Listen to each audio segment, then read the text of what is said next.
ఆ! ఏం చేస్తున్నావు బావ? మైక్ పెట్టుకుంటాడు మా ఆయన. ఏం తింటున్నావు? సీతాఫలాలు. సీతాఫలాలు నాకు ఇయ్యకుండా తింటున్నావు మరి? Hello hi friends, how are you? ఈరోజు మనం మాట్లాడుకోబోయే టాపిక్ ఏంటంటే స్వచ్ఛమైన కల్తీ కలుపుకొని సీతాఫలాలు తింటున్నాం మనం. ఆ సాయంత్రం కాయలు తీసుకొచ్చిన పొద్దుకాలు ఇలా పడింది ఫ్రెండ్స్. ఒకసారి తిని చూడండి, కల్తీ లేని కాయ.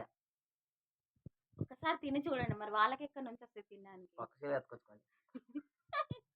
పక్క చేలో ఎత్తుకొచ్చుకోవడానికి మనం ఇయ్యాలిగా. ఆ, ఇక చూడండి ఫ్రెండ్స్ ఎలా ఉన్నాయో.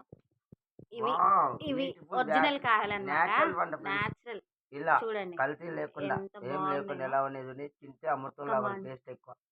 ఒక్క ఏమంటారు, మందు లేకుండా, కెమికల్ లేకుండా న్యాచురల్ న్యాచురలే అనమాట. మనకి ఎక్కడ దొరకవు న్యాచురల్గా మనం అట్లాంటి చూసుకుంటే ఎట్లాంటి తప్ప. దొబ్బుకొని తింటారు ఉగ్గాని. ఏమో డౌట్ వచ్చింది.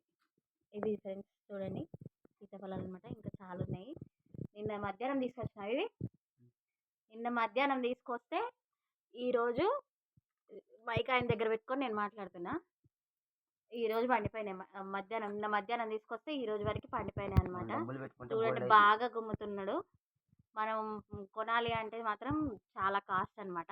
మా పొలం దగ్గర తులసి పొలం దగ్గర ఉన్నాయి కాబట్టి తీసుకొచ్చుకున్నాము. బాగా తింటున్నాము. ఇలాంటి కాయలు మీరు ఎప్పుడైనా మందు లేకుండా తిన్నట్టయితే మాకు కామెంట్ చేయండి. మేము కూడా తిన్నాము ఇలాంటివి, మీరే కాదు అని చెప్పి. సరేనా ఫ్రెండ్స్? Thank you, bye.